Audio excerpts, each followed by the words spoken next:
In ancient times, the kingdom of Saurashtra, which is present-day Gujarat, was ruled by a king called Somakanta, meaning resplendent as the Soma plant. Lord Chandrama is also called Soma. And from Chandrama,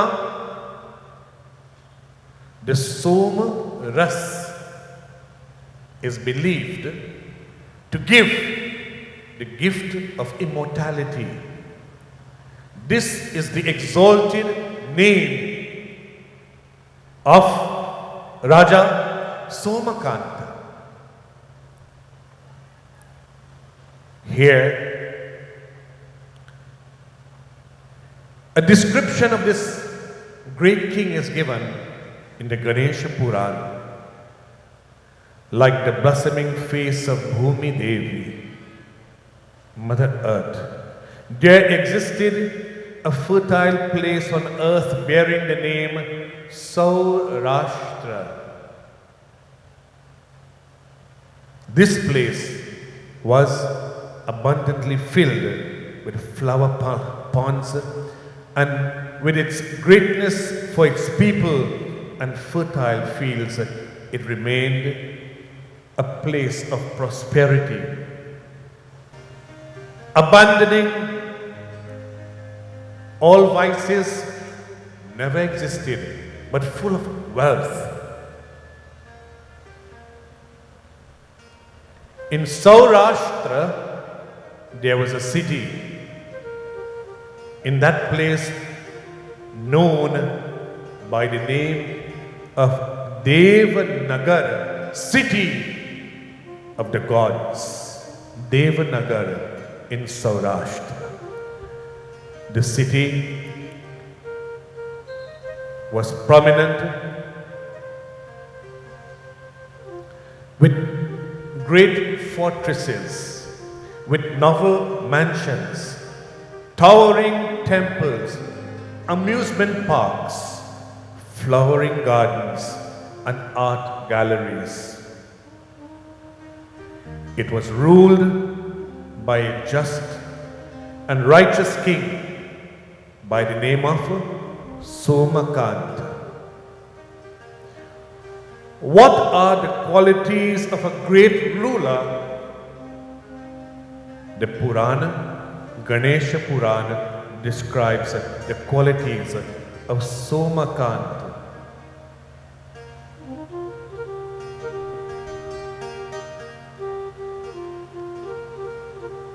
These are 15 in number.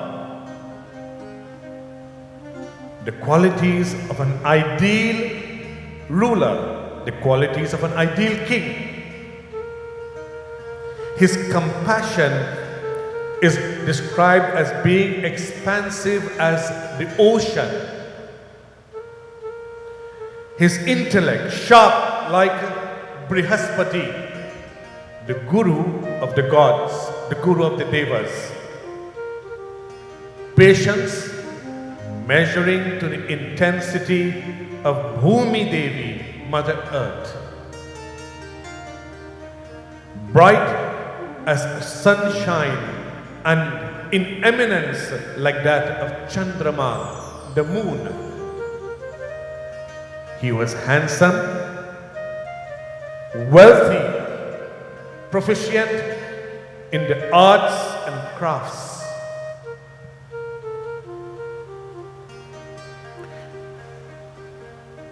He is described as one who surpassed the rain clouds in charity and beyond comparison in his ability to play the veena.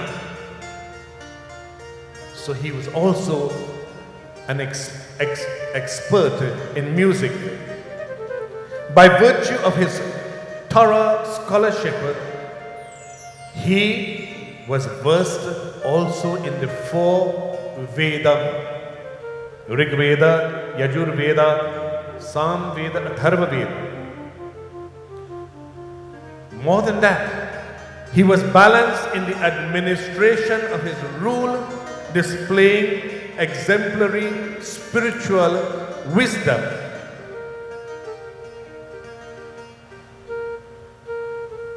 With his spiritual wisdom being perceptive,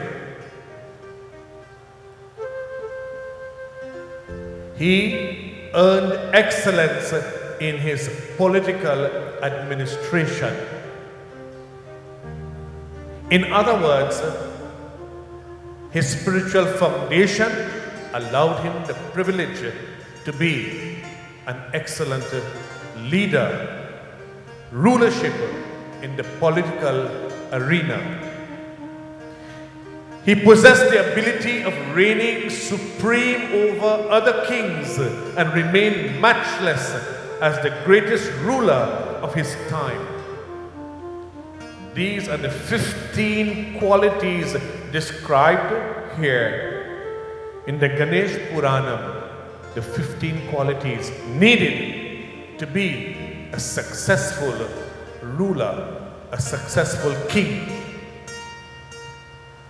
He never allowed a moment to slip by without contemplating and connecting himself to his Bhagavan. Tera pal pal bita jai mukh se chapale namaha Shivaya. He never allowed a moment to pass. He utilized every moment to connect with his Supreme. The seed of seeds, Shankar Mahadev. A successful ruler must have these 5 as his advisors and ministers. Raja Somakant had 5 ministers. His 5 ministers functioned under him like his 5 senses. They were called Rupavanta, dignified, exquisite, Vidyadhisha, all knowledgeable, Kshanakar, quick thinking in the moment, Gyanagamya, beyond all learning, and Subal, robust in strength. These are the 5 advisors and ministers to Raja Somakant, who possessed 15 qualities, qualifying him to be a perfect ruler. His army was immense and invincible. He was renowned to possess the strength of 10,000 elephants and beheld an appearance terrifying enemies with his valor and exploits. Just the name of Raja Somakant brought terror in the hearts of his enemies. This was his physical powers. He was fortunate to have a good wife by the name of Sudharma, meaning a wife of incessant, loving, virtuous conduct. Dharma, Sudharma. In beauty, she excelled the goddess of beauty. She remained a pious, a righteous wife to Somakant, most beloved to him, dear as his own life, Prananath. Prana Nath. She followed the scriptural injunctions of a dutiful wife, Dharma Patni, in her daily life. They were bestowed with a beautiful child, a handsome son, an influential and dutiful son by the name of Hemakant. Hemakant, pure and effulgent like snow. Hem means snow. Kant, Kantiman means effulgent. So here we have Raja Somakant, we have Sudharma, his wife, and we have the child, the son, Hemakant. Thus, with a happy and impeccable family, the benevolent king ruled over his kingdom of Saurashtra.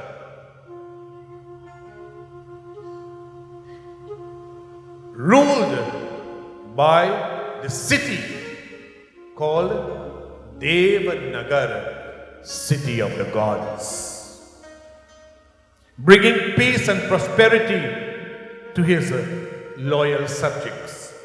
Now, have we painted a perfect picture?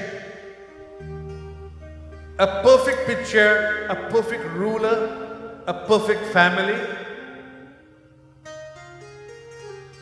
While Somakant ruled joyfully with all the wealth and glory, with a righteous administration, with the perfect 5 ministers and advisors, ensuring with his sword that no enemies came near to him,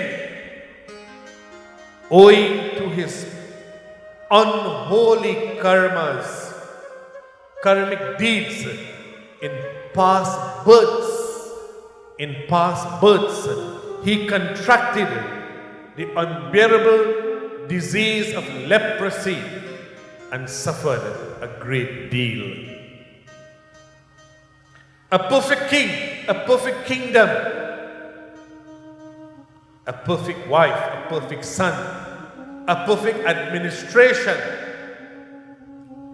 abundance of wealth, affluential, powerful, feared by enemies. But he contracted leprosy because of his past births and kukarmas, sinful actions. His misery grew intolerably. No medicine or sacred rites or mantras could cure his affliction. One day, unable to bear the agony of that dreadful disease, he became terribly despondent and proceeded to his assembly hall. There, in great haste, he ordered his attendants to call in the 5 ministers and other heads of state. Accordingly, they arrived, and after paying their respects as is the custom and tradition of our dharma, the king, having given due welcoming respects, they took their respective seats. Now, Raja Somakant will speak and will give his advice. Somakant addresses in a very saddened and depressed manner loyal ministers and dignitaries. All through my rulership, I conquered all the kings who waged war against us. I conducted the royal proceedings and ruled in the most righteous manner, never lapsing into any unjust or unlawful acts.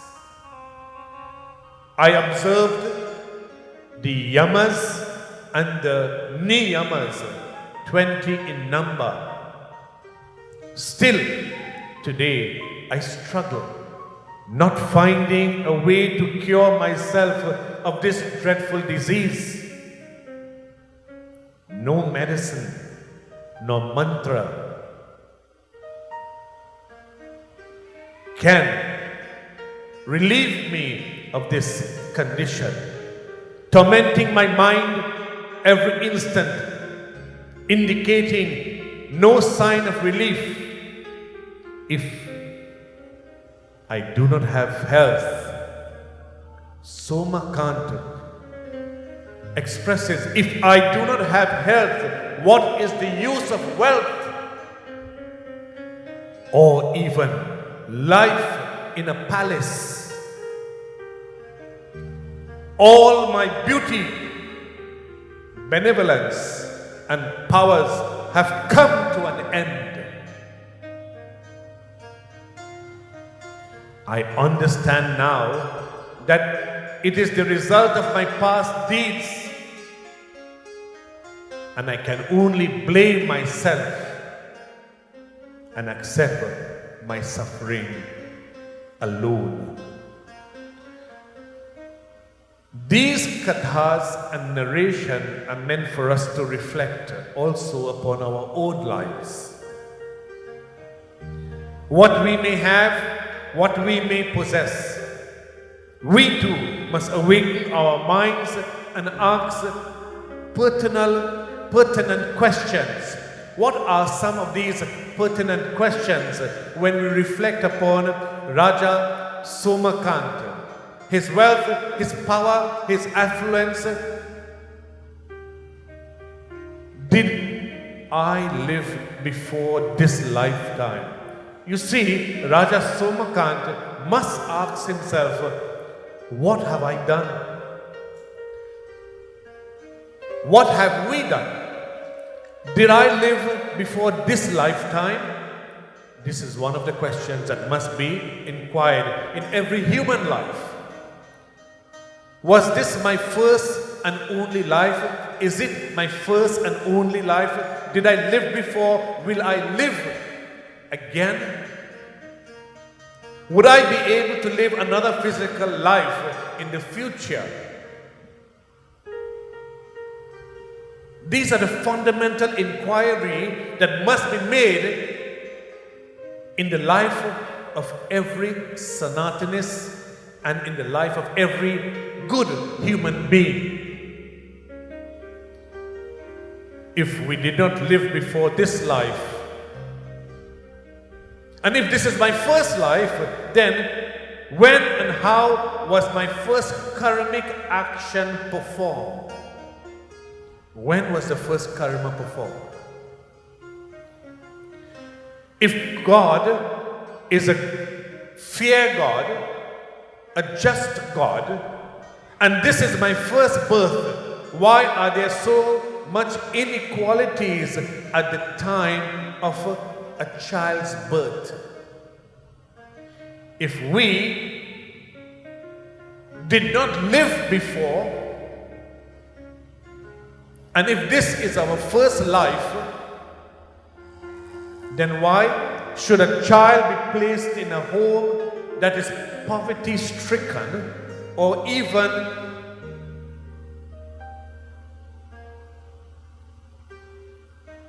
being born blind or diseased? If it is the first time, then we have come here with a clean slate, and then God, the all-merciful, the most compassionate, should give everyone an equal start. Not like one is given a head start of all the others. Why is there God's design of reincarnation. We have heard about Punarjanma, taking birth again and again. What is the purpose of this design in God's cosmic orderliness of the universal law called the law of the rhythm of life? Are there dead ends in life? In other words, if this is your first life, if this is the first chance you have been given to live, and you will not live another life, then must we get it right in one life, which is so limited? Our time is so limited. Can we all get it correct and return to the source, God's world, Parabrahman, Jiva, merging with Shiva. Jiva means merging with Shiva. Jiva Atma, merging with the universal absolute Parabrahman. Sanatana Dharma says, no, one life is not enough. Therefore, Sanatana Dharma presents to us a philosophy. It is the philosophy of humankind, and that is each person, each individual, each life form is on a process of evolution, and each birth is an opportunity for us to correct our karmas,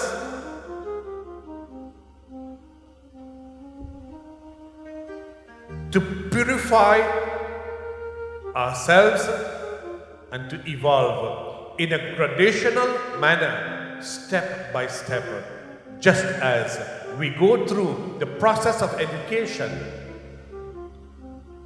from the most elementary kindergarten level of education, then we gradually graduate into primary, secondary, and tertiary form of education based upon our own capacity, our own learning abilities.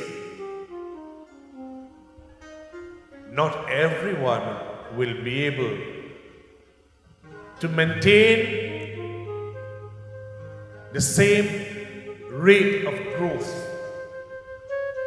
Here, Raja Somakanta meditates upon all of these ideals as is taught in our Sanatana Dharma. Here, due to this irrepressible disease, Somakant says, my body is of a horrendous appearance.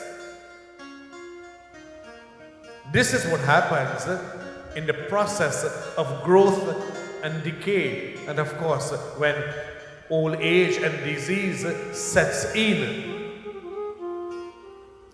Previously, when my body was shining like the moon, this is the reason I was given the name Somakant, and bright like the sun, pleasingly cool to the eyes like the moon, Soma. With such handsomeness only, I got the name Somakant. Instead of continuing any hopes to be relieved of this condition, I choose, I will give up this life and seek refuge in Aranya, in the forest. Raja Somakant expresses, I lived enjoying all pleasures, reveling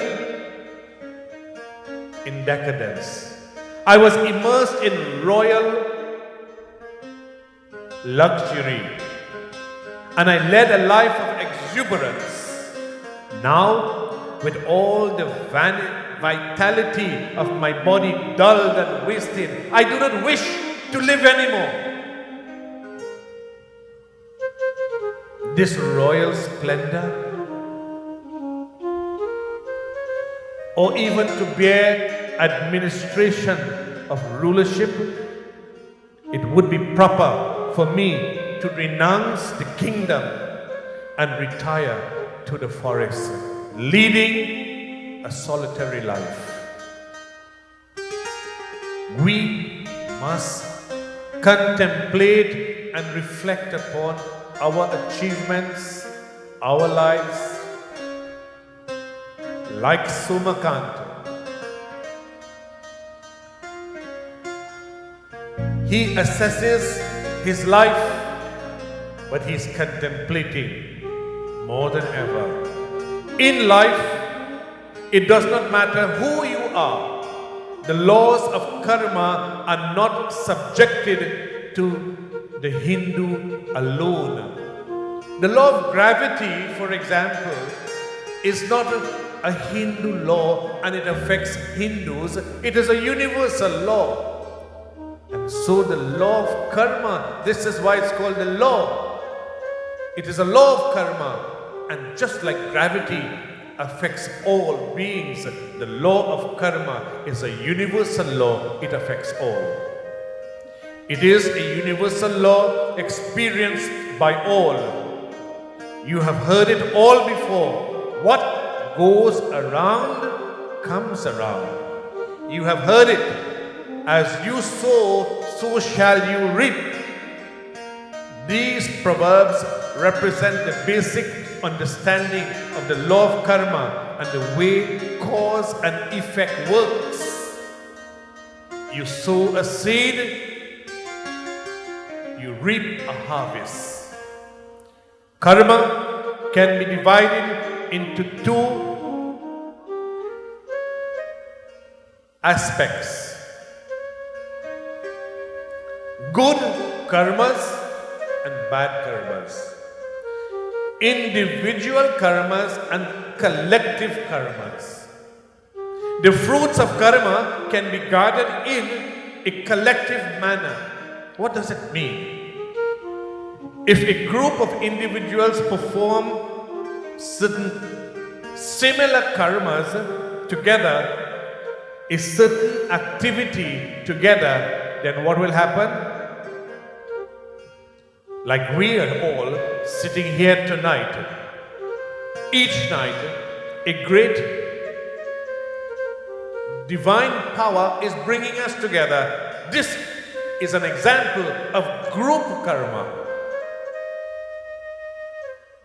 We can have thousands sitting, but this is group karma. We are chosen because of similar karmas performed at some time in this life or previous life. So, Satsanga tells us to be fortunate is to have a human body. To be more fortunate is to have the association of the saintly Satsangam. This is Satsangam, coming together in fellowship. More than that, is giving praise to God because we are blessed with a human body. And by doing so, we will elevate the level of our consciousness. And when this is done, what naturally follows is the Bhagavan himself will come to you. You do not have to go to the Bhagavan. Wherever you are, in whichever capacity you may be in, Bhagavan will come to you. He will manifest to you, and that is called the avatar. Avataran. Avataran. Ava means to descend. Taran means to purify. The one who descends to purify and uplift. So he descends, or his descent is for your ascent. He comes for us to elevate. This is the role of that Bhagavan. As we perform and we establish yajnas by attending with joyous supplications to perform devotion, and to commit and to have an affirmation, Bhagwan, I am yours. To listen to the words of Dharma spoken according to Shastram. Shishyate iti Shastram.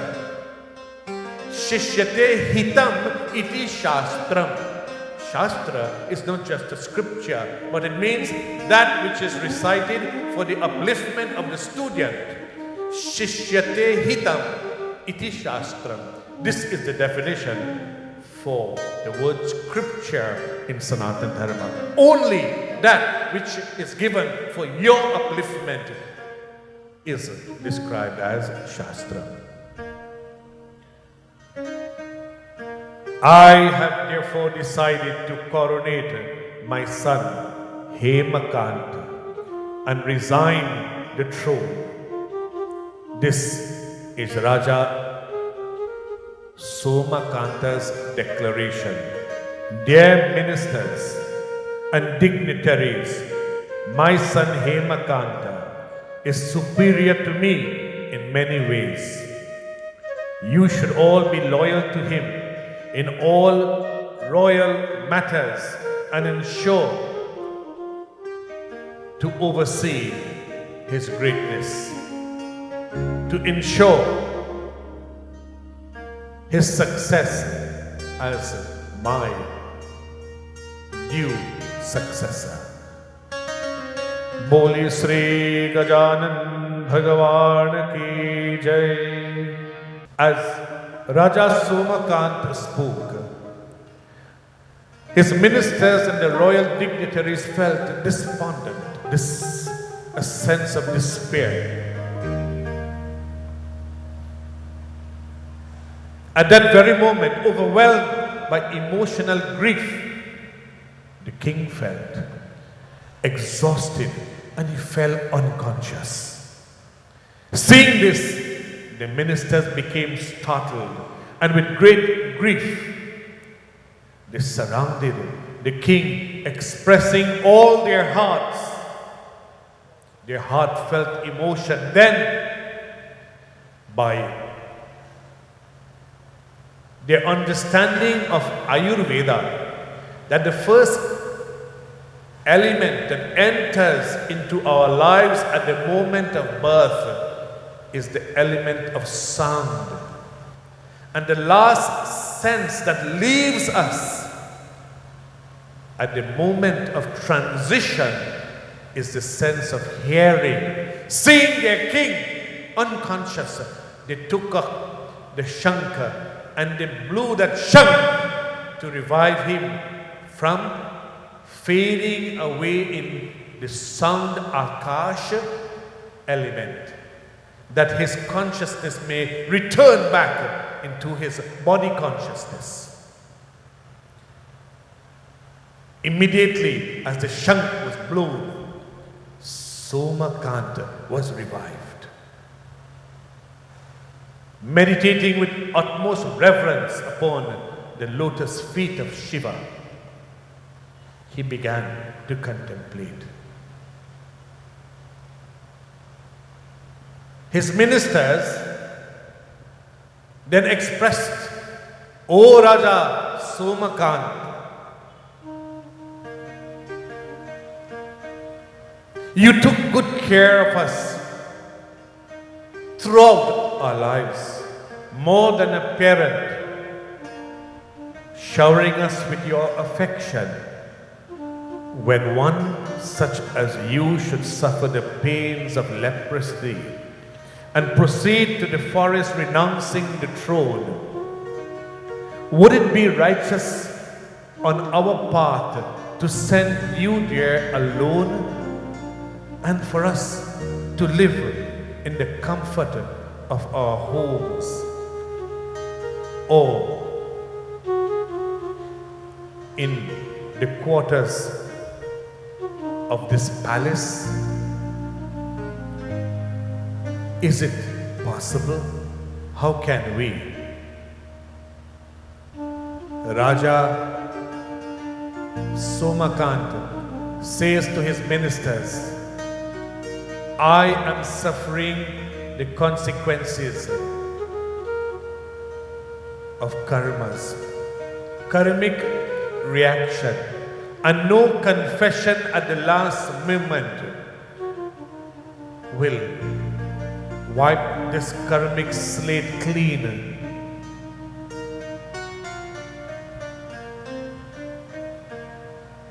A breaking point or upon extreme crisis, even if we give a last minute confession, your karmic slate will never be written off clean. All that is spoken and performed determines the occurrences of the future. The beauty and good fortune, Raja Somakant reflects, that we possess does not matter your beauty, your fortune, your acts of kindness and unkindness, honesty and dishonesty, love and cruelty. These dharmic and adharmic actions, these thoughts and deeds are all recorded onto our karmic software and will manifest into a karmic reaction in this lifetime or definitely in another life. Your karmic records are transferred onto the next lifespan.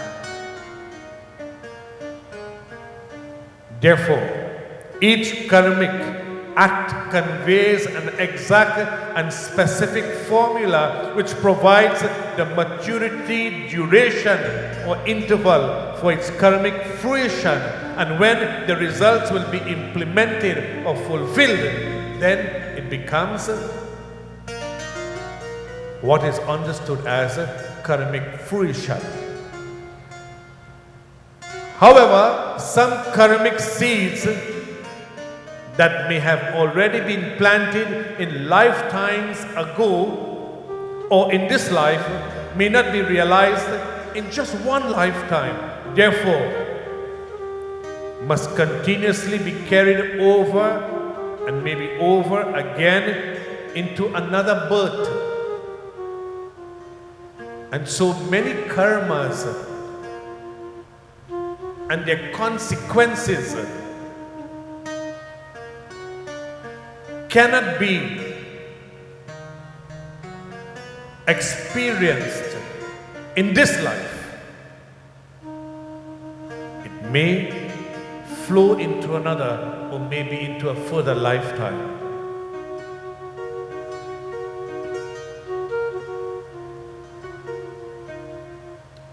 Somakant is reflecting. This is reflection. Reflection in Katha and Dharma.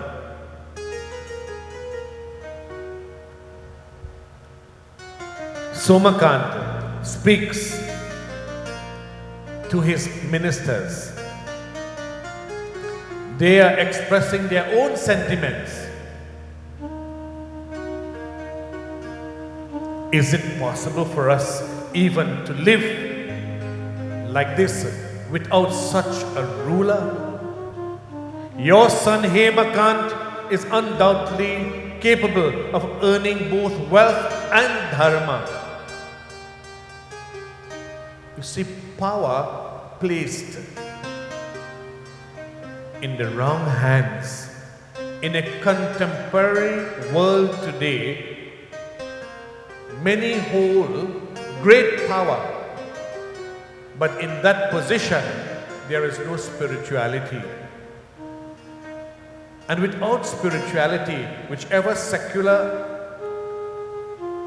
qualification and position one may hold, without spiritual values, then power can become destructive. It can become a destructive element. Establishing his sovereignty over 8 directions on this earth, Hemakant can reign righteously.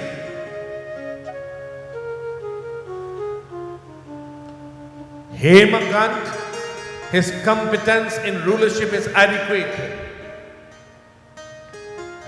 He will not require support from anyone.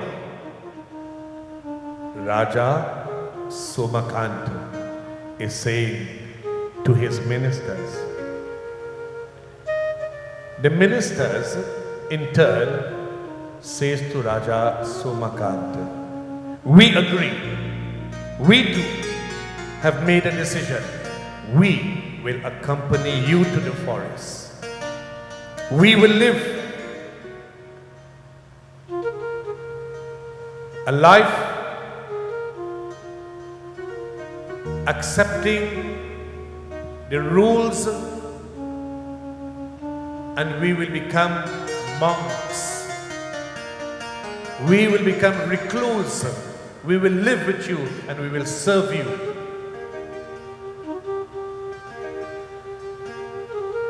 You may now anoint your son as your heir and successor and entrust the kingdom to him. In this way, they appeal to the king in desperation. Often in life, when things go wrong and life does not seem to make sense, as is in this episode of Raja Somakanta's life, we too can become bewildered and discouraged, and we may tend to blame God. We may blame God.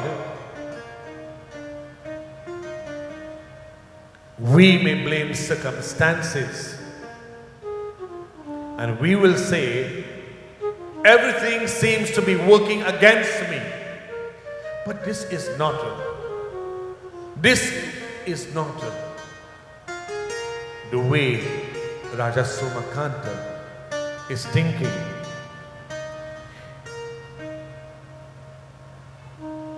We should all try to identify with Somakanta and make him our character reference.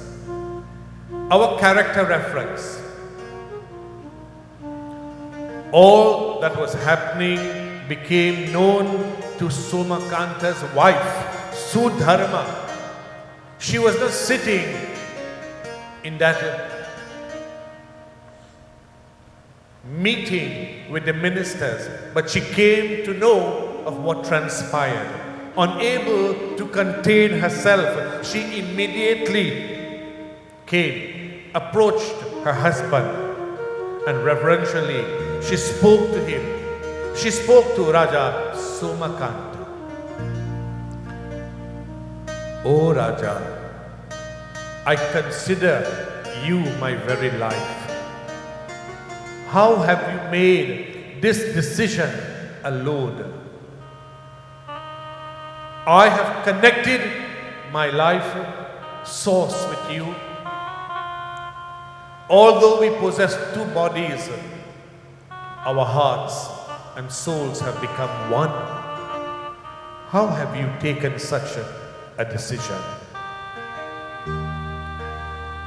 Jai Jai Shiva Shankar Maheshwaram. We have given prarthana and praise together. Let us pray and we contemplate together, and we will make a decision together. Jai Jai Shiva Shankar Maheshwaram. Jai Jai Shiva Shankar Maheshwaram. Jai Shambho, Jai Shambho, Jai Shambho Digambar Bhuteshwaram. Jai Jai Shiva Shankar Maheshwaram. Jai Jai Shiva Shankar Maheshwaram.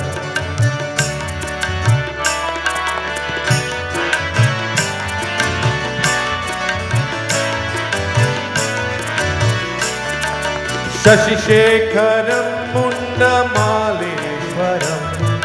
Shashishekaram Mundamaleshwaram. Kailasa Vihari Kapaleshwaram. Kailash Bihari कपालेश्वरम। जय जय शिव शंकर माहेश्वरम। जय जय शिव शंकर माहेश्वरम। जय शंभो शंभो शंभो दिगंबर भूतेश्वरम।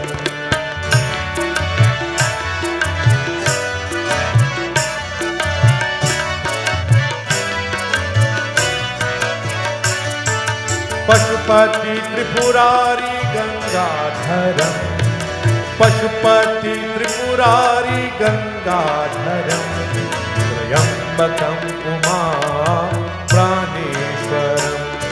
त्र्यंबकम उमा प्राणेश्वरम। जय जय Shiv Shankar माहेश्वरम।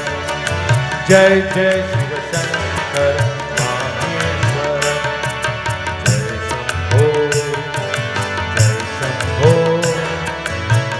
Shambho Digambar भूतेश्वरम।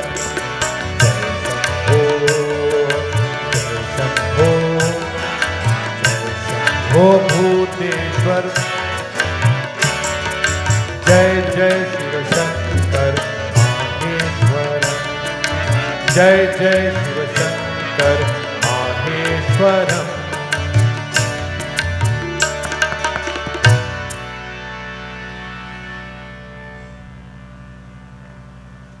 Prananath. She calls Raja Somakan Prananath. Oh, my very life, my beloved. What a decision you have taken. What a serious act you dare commit. This moment, are you going to the forest alone, leaving me behind? We have lived like two bodies and a single soul. If I separate from you now, how would I live? Was there any flaw or shortcoming in my duty or devotion to you? Should there have been any, please indicate such and give me your reverent guidance to correct these misdoings. Please do not contemplate leaving me alone, leaving me in this manner.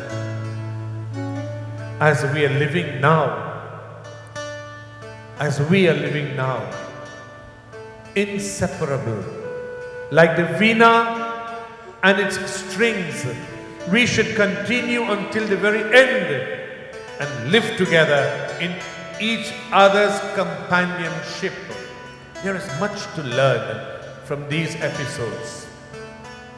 For the wives whose minds are synchronized in harmony with their husbands, serving each other in all manners without room for any displeasure, constitutes the real paradise and abode of all propitious benefits. Here, Shastram says, where the wife is honored and where she is made happy and given all ornaments and good food,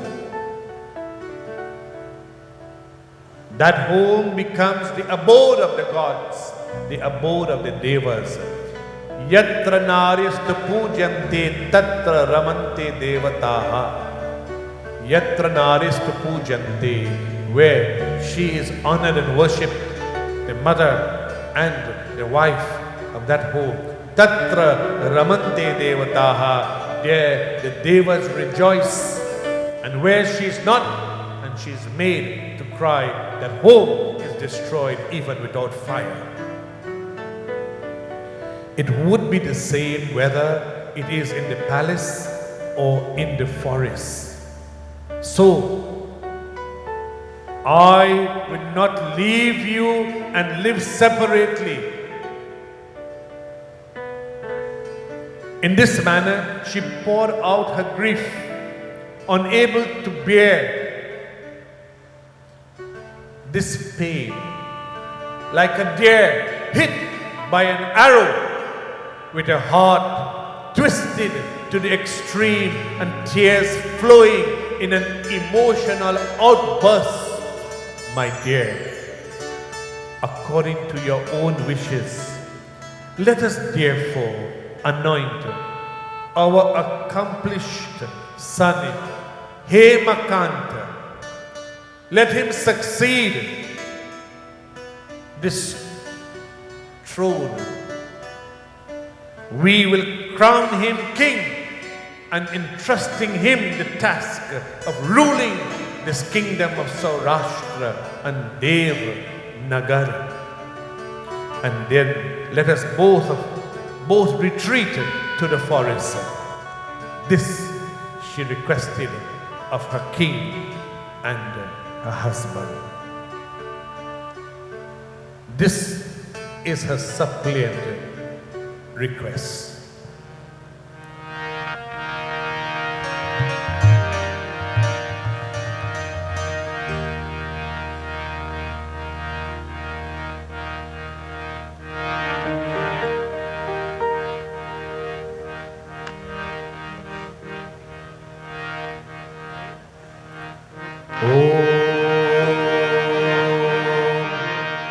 एकदन्ताय विद्महे वक्रतुण्डाय धीमहि तन्नो दन्ती प्रचोदयात्।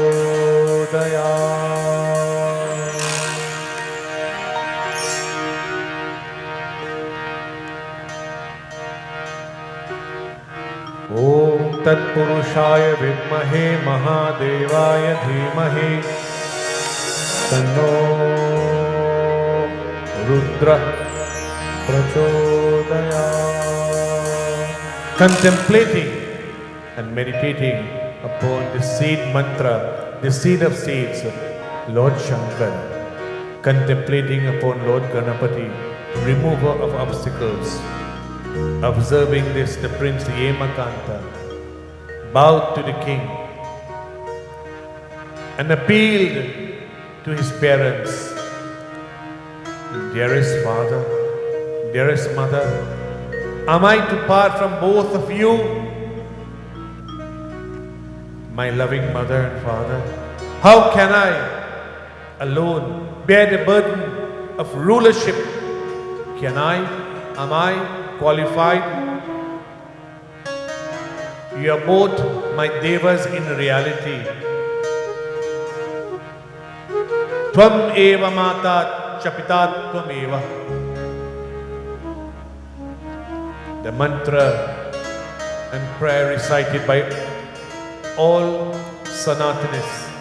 Tvam eva mata, you are my only mother, my Bhagavan. Tvam eva pita, tvameva mata chapita tvam eva. You are my only mother and father.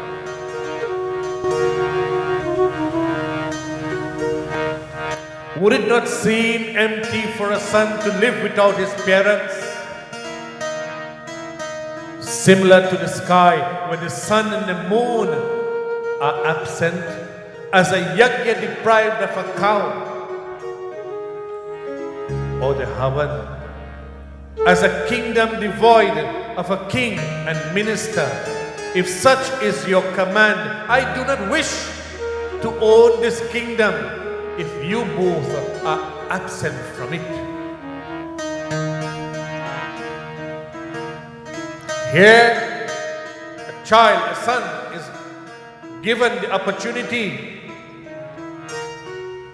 of rulership of a kingdom, and he refuses. I am not such a son who could relish royal pleasures and splendors as more valuable than my parents.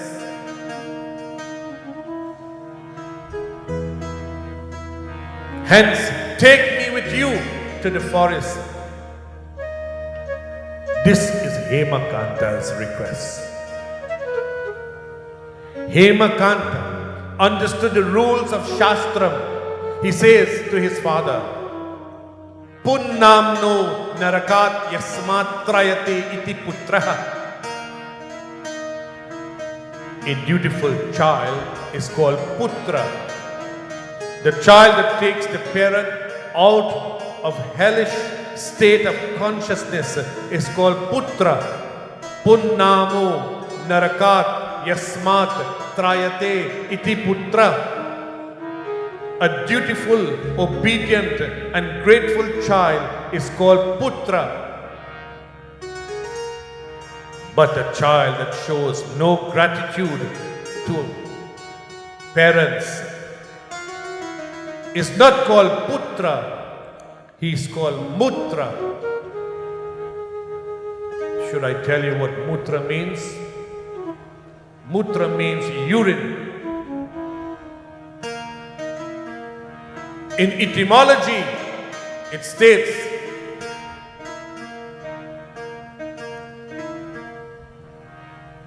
that the child is a product of both mother and father. And that child who shows no reverence and gratitude for the gift of life gifted unto him or her by the parent, and serves that parent throughout his life or her life, and performs such shraddhas or ceremonies for the repose of the souls of his parents or her parents. The child is described as ungrateful. The child does not earn the respect of carrying the name Putra or Putri, that which can deliver the parent from any hellish condition. Then that child is nothing more than Mutra.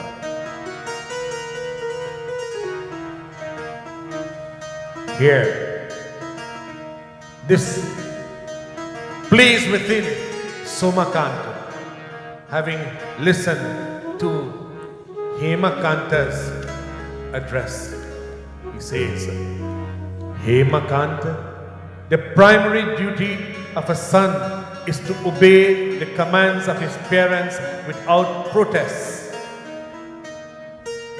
Therefore, in strict compliance of my order as king,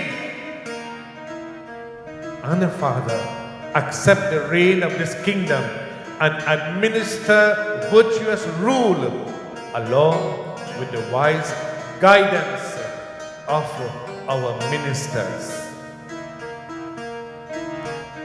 That is the first duty of a son, and also the primary dharma as a king. So saying, he comforted his son in many ways and retreated to the palace. There he blessed him, Hemakant, and inducted him to carry on the duties of a king, counseling him on how to discharge kingly duties by following Bhagavan's dharma according to Vedam, in order to exonerate noble rulership for the welfare of all mankind.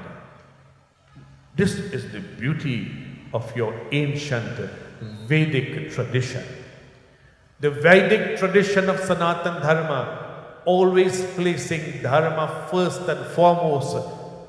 For this reason, the four Purusharthas carry Dharma as its foundation and Moksham as its goal. Between Dharma and Moksham, you have Artham and Kamam. Acquisition of wealth and acquisition of love. Artham and Kamam. Dharma, Artha, Kama and Moksha. Dharma is first and foremost, it is the foundation of any life. Moksham is the final destination. And the means to achieve it is through dharma.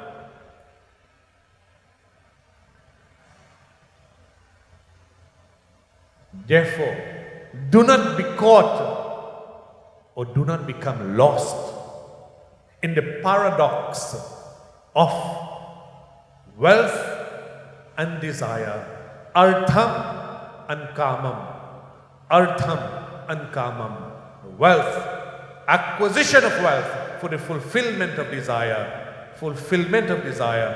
in the acquisition of wealth. This is what the world has become. We have removed dharma from our lives. There is no view even for moksha.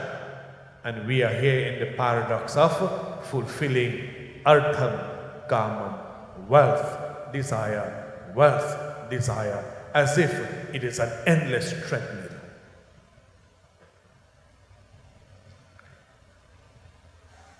Here, we are admonished. Parents are considered the universe of existence in Sanatana Dharma. By extension, humanity's dharma.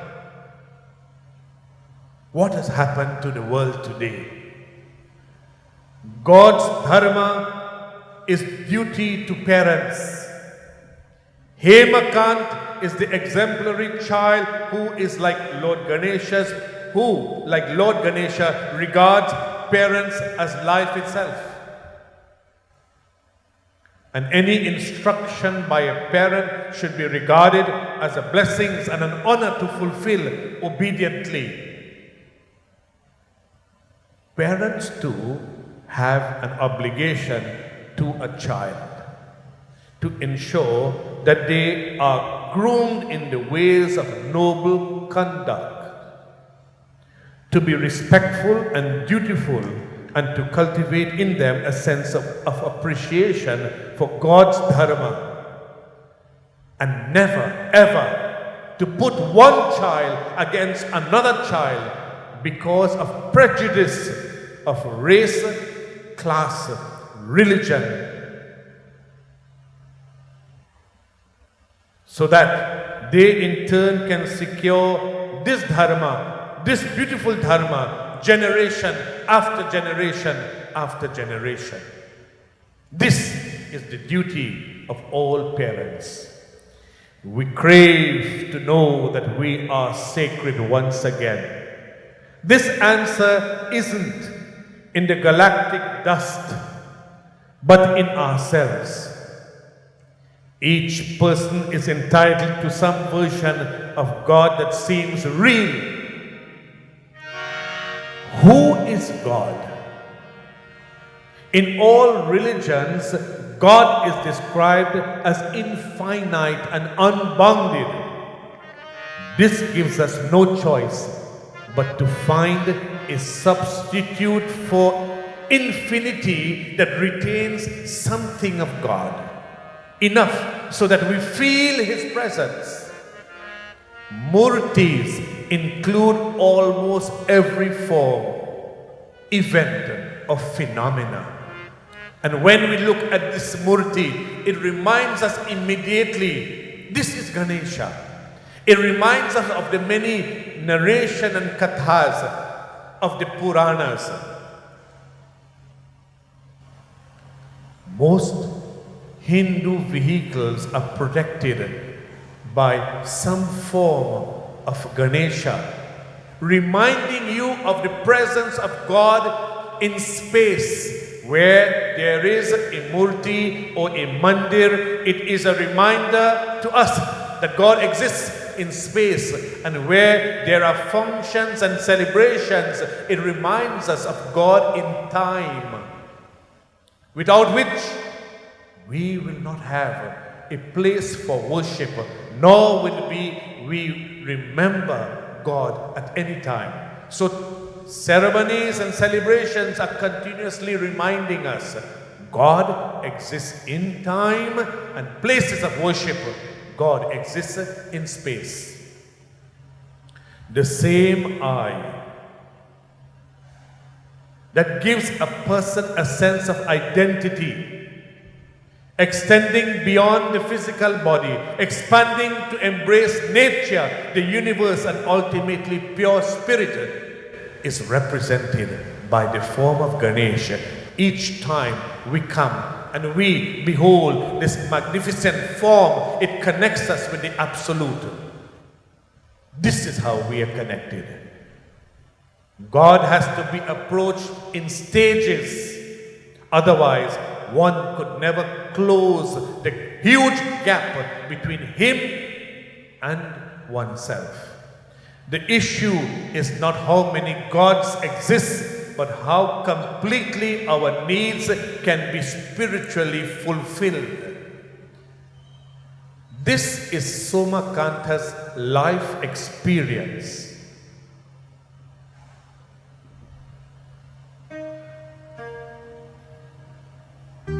Which is no different from the life we may each live.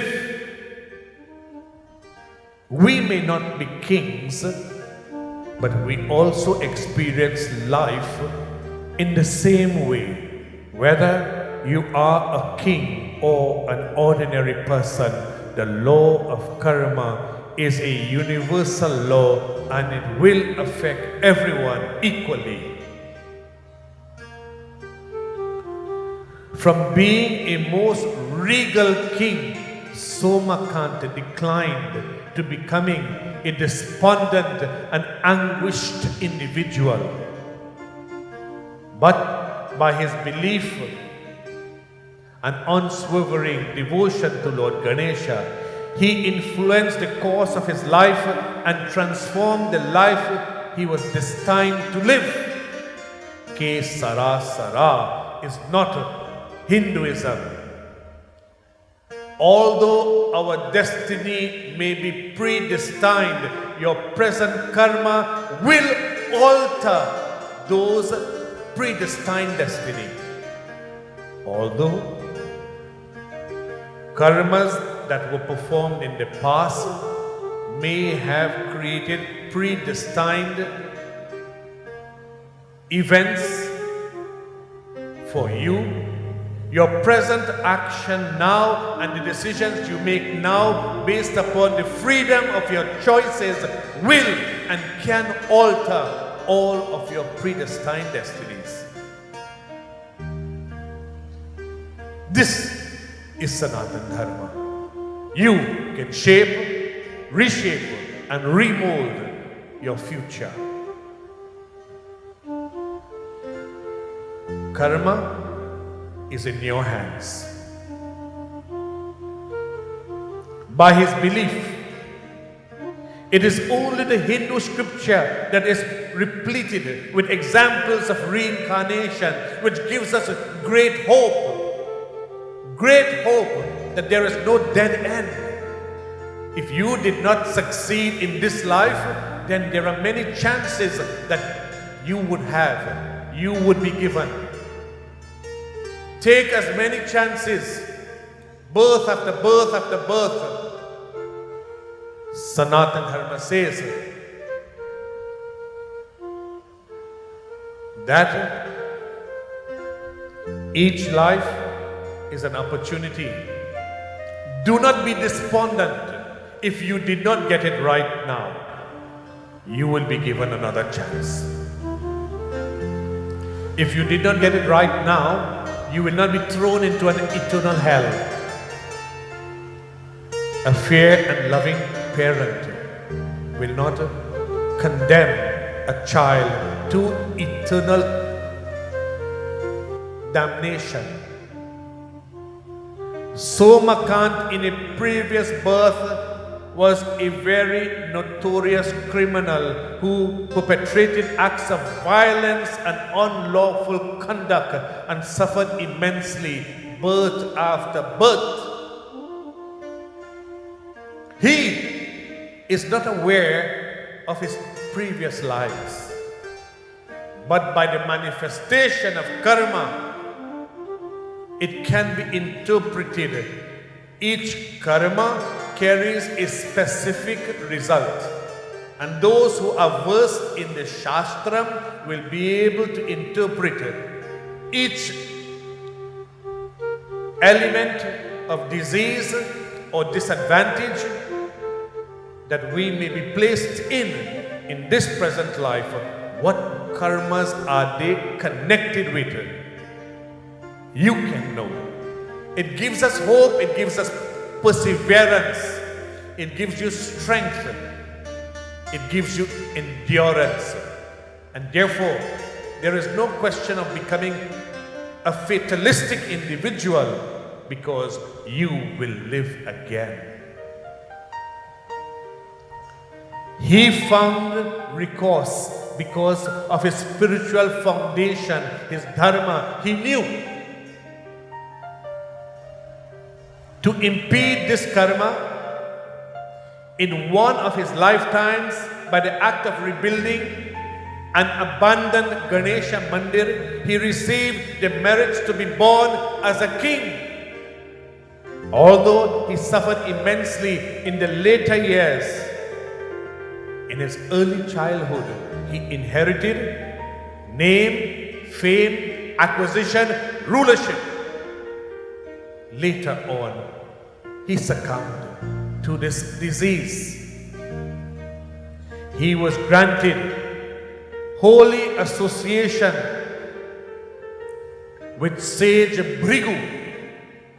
By the blessings, guidance and influence of this sage, Bhrigu Maharaj, he was informed of his past births and became aware that he was solely responsible for his fallen destiny.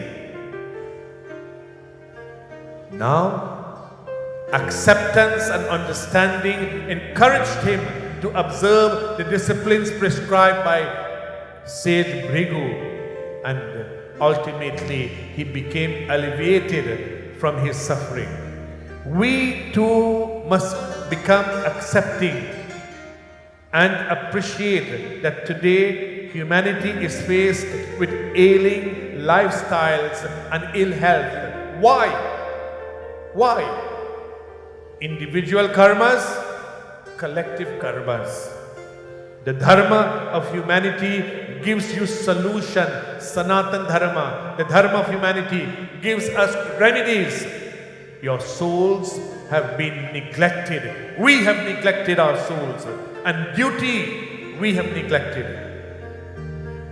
We have replaced it by being a slave to the ways of the world. Reconnect to Lord Ganesha, the source of life. Raise your consciousness and reclaim your lost divinity. Boli Sri Gajanan Bhagavan Ki Jai.